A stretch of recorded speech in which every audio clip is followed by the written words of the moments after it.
بسم اللہ الرحمن الرحیم۔ صرف 5 منٹ کا مدرسہ قرآن و حدیث کی روشنی میں 201واں دن 21 رجب المرجب۔ نمبر 1 اسلامی تاریخ۔ حضرت عبداللہ بن عباس رضی اللہ تعالی عنہما حضرت عبداللہ بن عباس رضی اللہ تعالی عنہما رسول اللہ صلی اللہ علیہ وسلم کے چچا زاد بھائی ہیں۔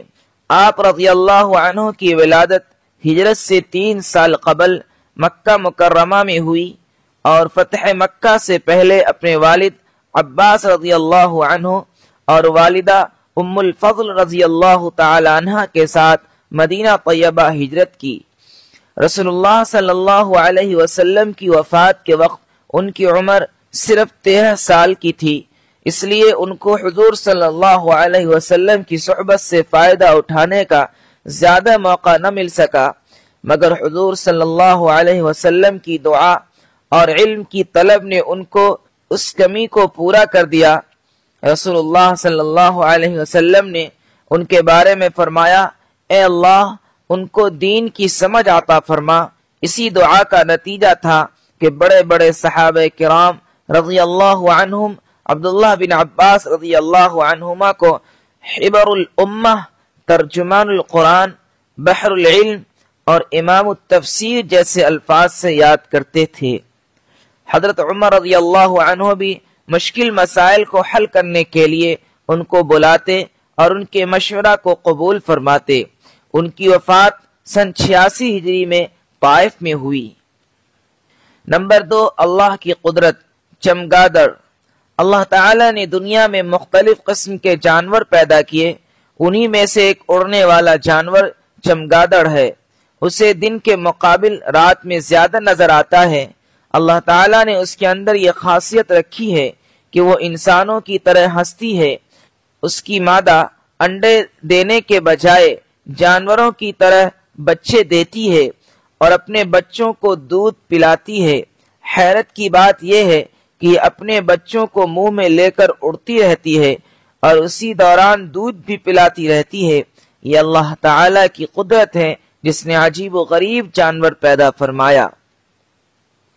نمبر 3 ایک فرض کے بارے میں۔ ماں باپ کے ساتھ اچھا سلوک کرنا۔ قرآن میں اللہ تعالیٰ فرماتا ہے، ہم نے انسان کو اپنے ماں باپ کے ساتھ اچھا سلوک کرنے کا حکم دیا ہے۔ اس کی ماں نے بڑی مشقت کے ساتھ پیٹ میں رکھا اور بڑی تکلیف کے ساتھ اس کو جنا ہے۔ نمبر 4 ایک سنت کے بارے میں۔ ہر اچھے کاموں کو داہنی طرف سے کرنا۔ حضرت عائشہ رضی اللہ عنہ فرماتی ہیں، رسول اللہ صلی اللہ علیہ وسلم کو جوتا پہننا، کنگھی کرنا، طہارت حاصل کرنا اور اپنے تمام اچھے کاموں کو داہنی طرف سے شروع کرنا پسند تھا۔ نمبر 5 ایک اہم عمل کی فضیلت۔ تلاوت قرآن میں مشقت اٹھانا۔ رسول اللہ صلی اللہ علیہ وسلم نے فرمایا، جو شخص قرآن شریف کو اٹک اٹک کر پڑھتا ہے اور اس میں مشقت اٹھاتا ہے، اس کے لیے دوہرا اجر ہے۔ نمبر 6 ایک گناہ کے بارے میں۔ ازار یا پینٹ ٹخنے سے نیچے پہننا۔ رسول اللہ صلی اللہ علیہ وسلم نے فرمایا، جو شخص تکبر اور فیشن کی وجہ سے اپنے ازار کو ٹخنے سے نیچے لٹکائے گا، اللہ تعالی قیامت کے دن اس کی طرف رحمت کی نظر نہیں دیکھے گا۔ نمبر 7 دنیا کے بارے میں۔